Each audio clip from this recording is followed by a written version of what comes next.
Hello दोस्तों, स्वागत है आपका एग्जाम मंथन में। आज है 26 तारीख और हम लोग आज डिस्कस करेंगे 26 नवंबर के इंपॉर्टेंट क्वेश्चन एंड आंसर।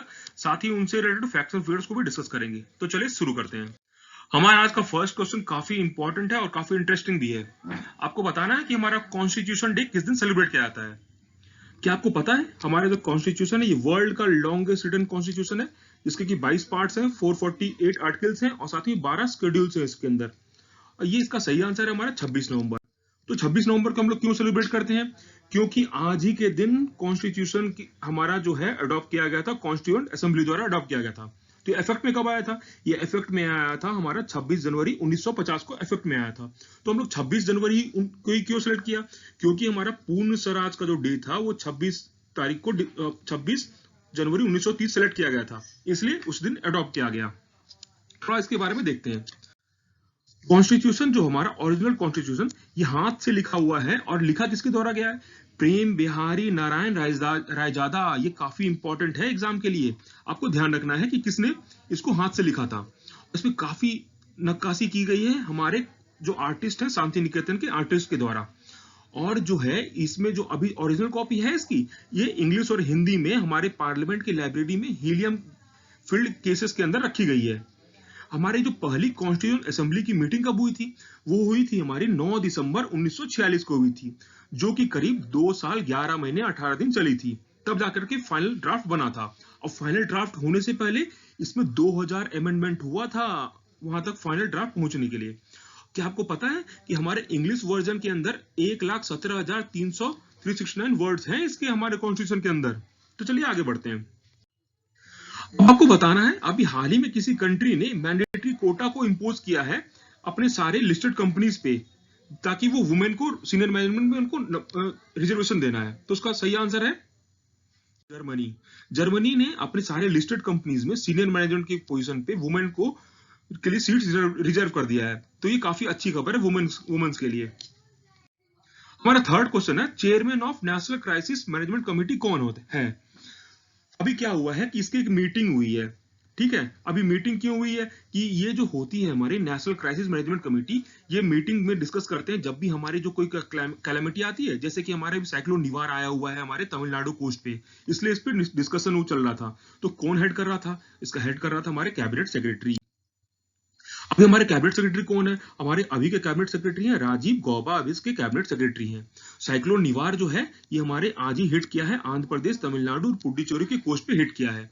इसलिए आपको ध्यान रखना है कि नेशनल क्राइसिस मैनेजमेंट कमेटी कौन हेड करता है? वो करते हैं हमारे कैबिनेट सेक्रेटरी। और अभी के कैबिनेट सेक्रेटरी कौन है? वो है राजीव गौबा। और जो कैबिनेट सेक्रेटरी जो पोस्ट है वो किसको दिया जाता है? तो ये हमारे सीनियर मोस्ट आईएएस ऑफिसर को ये पोस्ट हेल्ड करते हैं। ये है जो होते हैं वो एडमिनिस्ट्रेटिव हेड होते हैं कैबिनेट सेक्रेटेरिएट के लिए, जो कि सारे जो काम होते हैं हमारे ब्यूरोक्रेसी और पॉलिटिकल क्लास में स्मूथ ट्रांजेक्शन, साथ में कि हमारे जितनी इंटर मिनिस्ट्रियल जो भी डिपार्टमेंटल काम होता है सबको स्मूथली काम होता रहे, उसमें बहुत बड़ा रोल है इनका। और हमारे फर्स्ट कैबिनेट सेक्रेटरी कौन थे? उनका नाम है एनआर पिल्लई। और जो कैबिनेट सेक्रेटरी होते हैं ये हमारे एक्स ऑफिशियो चेयरमैन होते हैं सिविल सर्विसेज बोर्ड के भी। ये आपको ध्यान रखना है। और इनकी जो टेन्योर होती है वो टेन्योर होती है 2 साल की, जो बढ़ा करके मैक्सिमम 4 साल किया जा सकता है। गवर्नमेंट ने रिसेंटली अमेंडमेंट किया था इसलिए। अब हमारा थर्ड क्वेश्चन है, गवर्नमेंट ने हाल ही में 43 चाइनीज ऐप को बैन किया है। तो उसको आपको बताना है कौन से सेक्शन के तहत इसको बैन किया है। उसका सही आंसर है सेक्शन 69 ए के तहत गवर्नमेंट ने हमारे 43 एप्स को बैन किया है। अब कौन सी मिनिस्ट्री ने बैन किया है? तो ministry of electronics and information technology के द्वारा ये बैन लगाया गया है। अब किसका रिकमेंडेशन था? तो रिकमेंडेशन हमारा था Indian cyber crime coordination centre, जो कि मिनिस्ट्री ऑफ होम अफेयर्स के अंदर आती है। तो चलिए आगे बढ़ते हैं। नेक्स्ट क्वेश्चन रिलेटेड है, निगेटिव यील्ड बॉन्ड अभी हाल ही में किसी कंट्री ने इसको ऑफर किया है। आपको बताना है इस कंट्री का नाम। अभी हाल ही में चाइना ने निगेटिव यील्ड बॉन्ड को ऑफर किया है और इसका रेस्पॉन्स काफी बढ़िया रहा है। क्या आपको पता है निगेटिव यील्ड बॉन्ड में जो इन्वेस्टर रहेगा उसको पैसे कम मिलेंगे जो भी इन्वेस्ट करेंगे, लेकिन लोग तब भी इन्वेस्ट कर रहे हैं। क्यों कर रहे हैं? क्योंकि चाइना की जो इकोनॉमी है अभी भी थर्ड क्वार्टर में 4.9% ग्रो करी थी, जबकि मेजर वर्ल्ड की कंट्री जैसे कि इंडिया हो गई, यूरोपियन कंट्रीज होगी, उसमें निगेटिव ग्रोथ रहा है हमारे 2-3 क्वार्टर में कोरोना के चलते। अब जो है निगेटिव यील्ड बॉन्ड होते क्या है? ये एक तरह से डेट इंस्ट्रूमेंट है जिसके थ्रू गवर्नमेंट पैसा मार्केट से उठाती है। तो अब क्या होता है कि आज आप बॉन्ड में इन्वेस्टमेंट करेंगे और वो पैसा आपको मिलेगा बाद में, लेकिन मिलेगा वो भी कम। ठीक है, ये सेंट्रल बैंक के द्वारा या गवर्नमेंट के द्वारा इशू किया जाता है। लेकिन लोग इन्वेस्ट क्यों कर रहे हैं जब पैसा कम मिलेगा? लेकिन अभी हो क्या रहा है, कोरोना के कारण बहुत मार्केट में अनसर्टेनिटी बनी हुई है। तो इन्वेस्टर चाहते हैं कि हमारा जो भी पैसा है वो कम से कम सिक्योर तो रहे। 100 रुपए का हमें 99 ही मिले, लेकिन मिले तो सही 90 ना हो जाए। कोरोना कोरोना या फिर मार्केट में अनसर्टेनिटी है इसके लिए। इसलिए काफी ज्यादा इसमें इन्वेस्टर इसमें बहुत ज्यादा इन्वेस्ट किए हैं नेगेटिव यील्ड बॉन्ड में। अब देखते हैं साटू डैम जो है ये कौन सी कंट्री में लोकेटेड है। तो इसका सही आंसर है साटू डैम जो हमारा है ये अफगानिस्तान में लोकेटेड है और इंडिया गवर्नमेंट काफी इसमें इंटरेस्टेड है इस डैम को डेवलप करने के लिए। तो इसमें 3-4 फैक्ट्स हैं जो आपको ध्यान में रखना है एग्जाम के लिए। ये डैम हमारा कौन से रिवर पे है? तो ये मैदान रिवर डैम पे है। ये किसकी ट्रिब्यूटरी है? ये ट्रिब्यूटरी है काबुल रिवर की। और साथ में इंडिया एक और डैम पे काम कर चुका है, इसका नाम है सलमा डैम। ठीक है, अब सलमा डैम कौन से रिवर पे था? वो था हरी रिवर पे। आपको इस 3-4 फैक्ट्स को याद रखना है एग्जाम के लिए। अब देखेंगे गरिमा गृह इनिशिएटिव किसके द्वारा चालू किया गया था। तो सही आंसर है इसका ministry of social justice and empowerment द्वारा ये इनिशिएटिव को चालू किया गया है। तो ये चालू क्यों किया गया है? ये एक्चुअली क्या है, एक शेल्टर होम प्रोवाइड किया जाएगा ट्रांसजेंडर पर्सन को। ये वडोदरा में चालू किया गया है। थोड़ा देखते हैं इसके बारे में।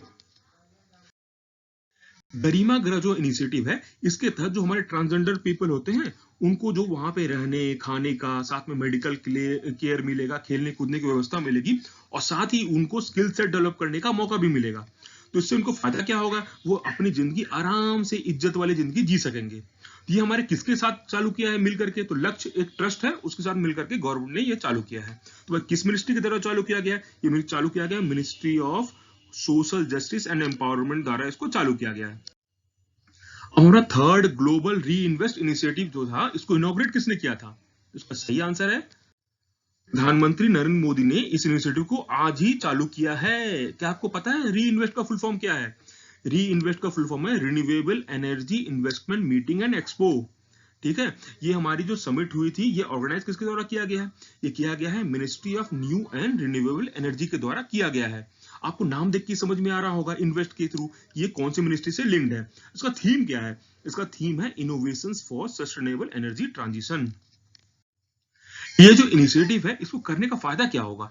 असल में क्या है कि हमारे जो गवर्नमेंट की चाहती है कि 1 लाख करोड़ का इन्वेस्टमेंट करीब आ जाए हमारे रिन्यूएबल एनर्जी में, क्योंकि हमारे जो पोटेंशियल है काफी ज्यादा है और हमारे जो पिछले 6 साल में करीब 2.5 गुना हमारा इंक्रीज हुआ है रिन्यूएबल एनर्जी कैपेसिटी। तो हम लोग क्या करते हैं, ये एक तरह से मीटिंग बनाया गया है जिसमें कि मैन्युफैक्चरर, डेवलपर, इन्वेस्टर और इनोवेटर्स जहां साथ में आते हैं। और इससे क्या फायदा क्या होगा? इंडिया को इन्वेस्टमेंट मिलेगा, नए नए इनोवेटर्स आएंगे, डेवलपर्स आएंगे, तो इंडिया में रिन्यूएबल एनर्जी की जो जनरेशन है वो काफी तेजी से बढ़ेगी। और कुछ फैक्ट्स एंड फिगर्स हैं ये आप यहाँ पे फोटो में दे रखा है, वो आप आराम से बाद में देख सकते हैं। अब सहाकार प्रज्ञ एक इनिशिएटिव है, इसका मेजरली काम क्या है? ये अभी क्या हुआ है, हमारे जो एग्रीकल्चर मिनिस्टर हैं इस सहाकार प्रज्ञ को चालू किया है। इसमें होगा क्या? इसमें हम लोग ट्रेनिंग प्रोवाइड करेंगे प्राइमरी कोऑपरेटिव सोसाइटीज में। अब क्या है, ये हमारी एनसीडीसी क्या काम करेगी? ये जो ट्रेनिंग प्रोवाइड करेगी इसके लिए। तो आपको इस बात का ध्यान रखना है, सहाकार प्रोजेक्ट जो है हमारा एनसीडीसी का एक इनिशिएटिव है जो कि हमारे प्राइमरी कोऑपरेटिव सोसाइटीज जो रूरल एरियाज में मौजूद है उनको ट्रेनिंग प्रोवाइड करेगी। तो थोड़ा देखते हैं इसके बारे में। अब क्या है कि ये जो इनिशिएटिव है एनसीडीसी की तो हमने डिस्कस कर ही लिया। अब हमारा जो क्या है कि मैक्सिमम जो हमारे फार्मर्स हैं वो करीब करीब हमारे इंडिया में 8.5 लाख कोऑपरेटिव्स हैं, जिसमें कि 290 मिलियन इसके मेंबर्स हैं फार्मर्स। और 94% ऑफ जो फार्मर्स हैं हमारे कोई ना कोई कोऑपरेटिव से लिंक्ड हैं। तो कोऑपरेटिव से वो लोग लिंक्ड क्यों हैं? उनको वहां से क्या है कि आराम से पैसा वहीं से इकट्ठा करके आराम से वो लोग एग्रीकल्चर में इन्वेस्ट करते हैं, इसलिए उनको ट्रेनिंग मिलेगा तो वो बेटर जो है स्कीम्स और यूज करके अपने फार्मिंग में लगा सकते हैं, जिससे कि उनका प्रोडक्शन भी बढ़ेगा, लाइफस्टाइल भी बढ़ेगी। तो हमारे सभी के लिए फायदा है। अब आप आज का लास्ट क्वेश्चन है, इंटरनेशनल अवार्ड भी दिया गया है किसी टाइगर रिजर्व को इंडिया में पॉपुलेशन डबल करने के लिए। उसका आपको टाइगर रिजर्व का नाम बताना है। तो उसका सही आंसर है पीलीभीत टाइगर रिजर्व को ये दिया गया है। ये इंटरनेशनल अवार्ड का नाम है TX2। थोड़ा देखते हैं इसके बारे में। TX2 जो अवार्ड है ये ग्लोबल अवार्ड है जो 2010 में सेटअप किया गया था सेंट पीटर्सबर्ग रसिया में। ये चालू किया गया था किसके द्वारा? WWF, UNDP, global tiger fund, cats और लायन शेयर्स के द्वारा चालू किया गया था। तो अभी दिया किस लिए जाता है? ये दिया जाता है अगर जो हमारी 13 कंट्री इसमें पार्टिसिपेट कर रही थी। अब हुआ क्या है, इसका जो मेन मोटो क्या है कि कोई भी जो पार्टिसिपेट करेगा वो टाइगर का पॉपुलेशन को डबल करना था 2022 तक। तो पीलीभीत टाइगर रिजर्व ने क्या किया है कि 4 साल के अंदर ही अपने टाइगर रिजर्व को 25 से लेकर के 65 कर दिया है। इसलिए इसको इस TX2 अवार्ड दिया गया है। और ये टाइगर रिजर्व कब बना था? ये हमारा बना था 14 जून 2014 को बना था। अब आपको ध्यान में रखना है कि टाइगर रिजर्व कौन कौन से हैं हमारे यूपी में। तो हमारे 3 टाइगर रिजर्व है फिलहाल, Amangarh tiger reserve, Pilibhit tiger reserve और दुधवा टाइगर रिजर्व। तो दोस्तों, इसी के साथ हमारा क्वेश्चन आंसर का सेशन आज समाप्त होता है। आशा करते हैं आपको हमारा वीडियो अच्छा लगा होगा। तो कृपया करके लाइक शेयर और सब्सक्राइब करना ना भूलें। तो चलिए फिर कल मिलते हैं। धन्यवाद।